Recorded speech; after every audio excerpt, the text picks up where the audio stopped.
Hello दोस्तों, नमस्कार। स्वागत है आप सभी का फिर से हमारी एक नई वीडियो में। इस वीडियो में मैं आपको बताऊंगा कि जो आप लोग ज़मीन का रजिस्ट्री कराते हैं, यानी कि जो बैनामा आप लोग कराते हैं, जो भी ज़मीन आप बेचते हैं या खरीदते हैं, तो जो भी उसका कागज़ वगैरह तैयार होता है, यदि जो कागज़ रजिस्ट्री का होता है वो आपके पास नहीं है, खो गया है, तो आप उसका 2 कॉपी यानी कि उसकी नकल कैसे निकालेंगे, इस वीडियो में लाइव मैं आपको करके दिखाने वाला हूँ। ये जो वेबसाइट आपको दिख रही है, इस वेबसाइट की लिंक मैं आपको इस वीडियो के डिस्क्रिप्शन में प्रोवाइड कर दूंगा। दोस्तों, इस वेबसाइट का उपयोग करने के लिए आपको यहाँ पर नवीन उपयोगकर्ता यहाँ रजिस्टर करें वाले जो लिंक है इस पर क्लिक कर देंगे तो कुछ इस प्रकार का एक फॉर्म आ जाएगा। इस फॉर्म में आप बेसिक डिटेल फिल करेंगे और उसके बाद प्रवेश करें वाले ऑप्शन पर क्लिक कर देंगे तो यहाँ पर आपका जो रजिस्ट्रेशन सक्सेसफुली हो जाएगा। रजिस्ट्रेशन का जो प्रोसेस है मैंने पहले ही जो 12 साल की जो वीडियो बनाई उस पर मैंने बता रखा है। उस वीडियो पे आप रजिस्ट्रेशन का जो प्रोसेस है कंप्लीट वॉच कर सकते हैं। इसके बाद यहाँ लॉग इन पेज पे आएंगे, उपयोगकर्ता आईडी और पासवर्ड को फिल करें, कैप्चा को फिल करें, प्रवेश करें पर क्लिक कर दीजिएगा। थोड़ी सी लोडिंग होगी, फिर इस तरह से जो आपका डैशबोर्ड है आपको देखने के लिए मिल जाएगा। मैं कब कहां पर क्लिक कर रहा हूं इस चीज को समझने के लिए आपको मेरे माउस का कर्सर भी बारीकी से देखना होगा। यहाँ पर एक आपको संपत्ति खोजने का ऑप्शन मिल जाएगा, इस पर आपको क्लिक कर देना है। लोडिंग होने के बाद कुछ इस प्रकार का इंटरफेस देखने के लिए मिल जाएगा। दोस्तों, यहाँ पर मेन समझने की बात अब स्टार्ट होती है तो यहाँ पर आपको ध्यान से देखना है। यदि आपकी रजिस्ट्री यानी कि आपकी जो संपत्ति है उसका पता 5 दिसंबर 2017 से पहले पंजीकृत विलेखों के विवरण का है, यानी कि 5 दिसंबर 2017 के पहले आपने रजिस्ट्री करवाया था तो इस पहले लिंक पर क्लिक करें और 5 दिसंबर 2017 व उसके बाद आपने जो है अपनी रजिस्ट्री या बैनामा कराया तो सेकंड लिंक पर क्लिक करें। आपको यहाँ पर आधार भी ऑप्शन देखने के लिए मिल जाएंगे, जैसे कि पंजीकरण संख्या, दिनांक व वर्ष के थ्रू भी आप अपनी रजिस्ट्री का विवरण यानी कि बैनामा की नकल निकाल सकते हैं। क्रेता और विक्रेता का नाम का भी ऑप्शन है। मैं यहाँ पर सेकंड ऑप्शन यानी कि 6 दिसंबर 2017 के बाद की जो है हमारी रजिस्ट्री है तो मैं उसके थ्रू यहाँ पर जो संपत्ति का विवरण है वो मैं खोजना चाहता हूँ। अपने हिसाब से जिस भी लिंक के थ्रू आप सर्च करना चाहते हैं उस लिंक पर क्लिक कर देंगे। यहाँ पर अब आपको सबसे पहले अपना जनपद सिलेक्ट करना होगा कि जमीन या मकान जहां पर भी आपका जिस भी जिले में है उस जिले को आप सिलेक्ट करें। इसके बाद संपत्ति का पता, मकान, दुकान और खसरा संख्या का भी ऑप्शन है। आप चाहें तो खसरा संख्या, दुकान संख्या फिर मकान संख्या डालकर भी यहाँ पर जो अपना डिटेल है वो निकाल सकते हैं। मैं यहाँ पर खसरा यानी कि गाटा संख्या को फिल कर दूंगा। इसके बाद यहाँ पर तहसील या निबंधन कार्यालय चयन करें पर क्लिक करूंगा और अपना जो मैं सिलेक्ट कर लूंगा। आप अपने अकॉर्डिंग जो भी आपका तहसील है वो आप सिलेक्ट करिए। इसके बाद मोहल्ला या गाँव का ऑप्शन मिल जाएगा, जैसे ही आप तहसील को सिलेक्ट कर लेंगे। जिस भी गाँव की संपत्ति आप सिलेक्ट करना चाहते हैं यानी कि सर्च करना चाहते हैं उस गांव का नाम यहाँ पर आप सर्च भी कर सकते हैं कुछ इस प्रकार से,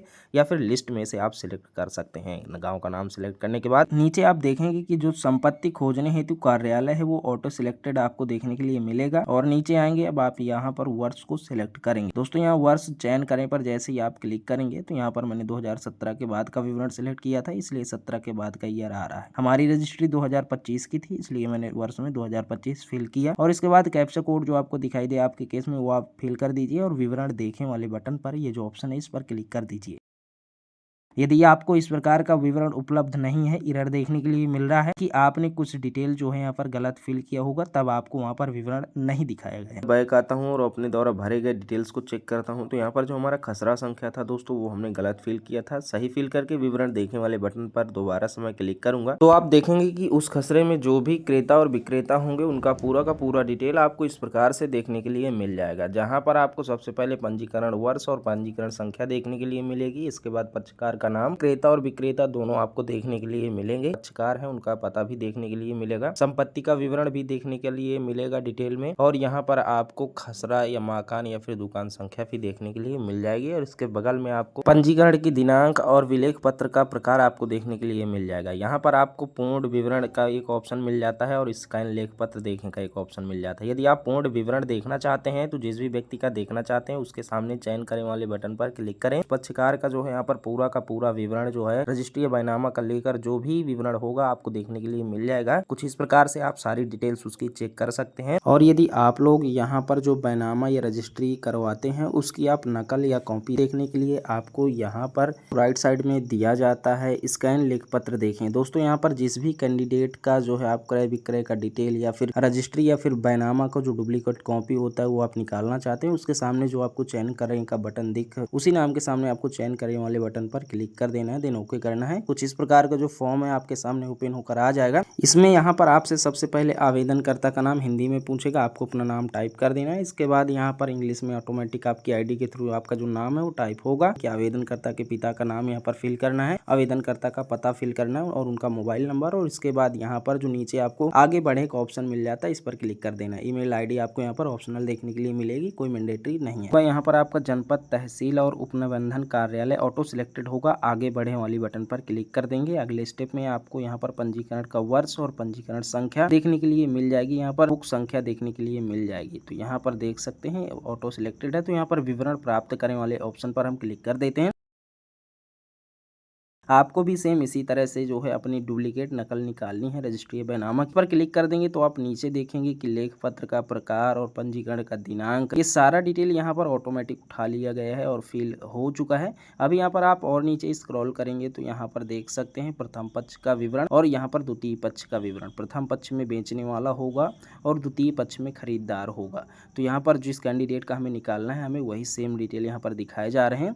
आप अपने अकॉर्डिंग एक बार चेक कर लीजिए कि जिस कैंडिडेट आप यहाँ पर जो है बैनामा का नकल निकालना चाहते हैं उसी कैंडिडेट का डिटेल ओपन हुआ है कि नहीं। यहाँ पर पृष्ठों की संख्या आपको देखने के लिए मिलेगी दोस्तों, कितने पेज का है। हमारे केस में 18 पेज दिखा रहा है। स्टाम्प शुल्क रुपये यहाँ पर 10 दिखा रहा है। टोटल हमें यहाँ पर 40 रुपये की जो फीस है देनी पड़ेगी। यहाँ पर अधिमानी शुल्क का ऑप्शन है, आप इसे एंटी की रहने दें, वरना जो आपकी फीस है डायरेक्ट 100 रुपये ज़्यादा बढ़ जाए। केवल और केवल 40 रुपये देना पड़ेगा यदि मैं अधिमानी शुल्क पर टिक नहीं करता हूँ तब। तो आपको भी इस ऑप्शन पर टिक नहीं करना है और नीचे आना है, शुल्क देखकर आगे बढ़ने वाले बटन पर क्लिक कर देना है। तो यहाँ पर पूर्वावलोकन जो लास्ट स्टेप है वो आपको देखने के लिए मिल जाएगा, जिसमें आपके सारे डिटेल्स आपको देखने के लिए मिल जाएंगे जो भी इस फॉर्म में आपने फिल किए हैं। यदि आपके द्वारा भरे गए सारे डिटेल्स यहाँ पर ओके हैं, सही तरीके से आपने फिल किया है, तो नीचे यहाँ पर आपको एक घोषणा का ऑप्शन मिल जाता है, यानी कि डिक्लेरेशन का।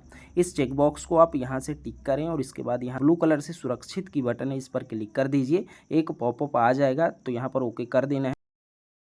अब आप देखेंगे कि विलेखों की प्रमाणित प्रति हेतु आवेदन और एक आपको आवेदन संख्या देखने के लिए मिल जाएगी। नीचे आपको ऑनलाइन भुगतान करें की बटन मिल जाएगी, उस पर क्लिक करें। फिर से आपको यहाँ पर एक ऑनलाइन पेमेंट का ऑप्शन मिलेगा, इस पर क्लिक करें। तो अब आपको पेमेंट वाली साइट पर रिडायरेक्ट कर दिया जाएगा, जिसका इंटरफेस इस प्रकार से होगा। नेक्स्ट करके आगे बढ़े, पॉपअप को क्लोज करें, प्रोसीड टू पेमेंट पर क्लिक करें। इस तरह का इंटरफेस आ जाएगा, जिसके भी थ्रू आप यहाँ पर पेमेंट करना चाहते हैं। सारे option UPI, net banking, debit, credit आदि के ऑप्शन आपको देखने के लिए मिल जाए। यहाँ पर मैं यूपीआई क्यूआर कोड के थ्रू जो पेमेंट है वो मैं सक्सेसफुली कंप्लीट अपने मोबाइल से फटाफट से कर देता हूँ।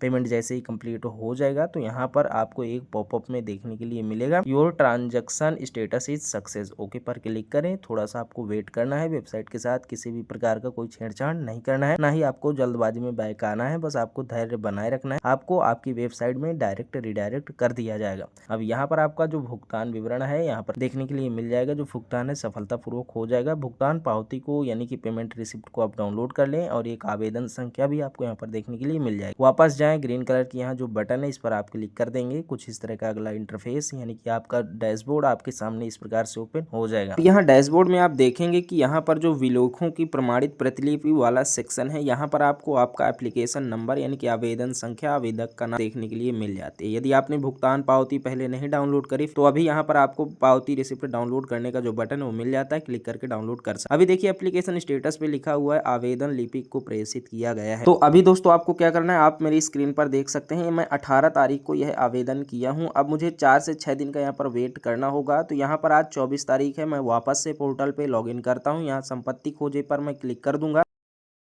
जिसके बाद मुझे लॉगिन पेज पे रिडायरेक्ट किया जाएगा। मैं आईडी पासवर्ड डालकर कैप्चा फिल करके इस पेज पर जो सक्सेसफुली लॉगिन हो जाता है। उसके बाद जो हमारा डैशबोर्ड है कुछ इस प्रकार से हमारे सामने होगा। यहाँ पर डैशबोर्ड वाले ऑप्शन पे आपको भी क्लिक कर देना है। आप डैशबोर्ड पे रिडायरेक्ट हो जाएंगे। अब यहाँ पर आप आवेदन की स्थिति देख सकते हैं। स्वीकृति प्रमाण पत्र डाउनलोड के लिए उपलब्ध है। यहाँ पर जो डाउनलोड बटन है इस पर क्लिक करें।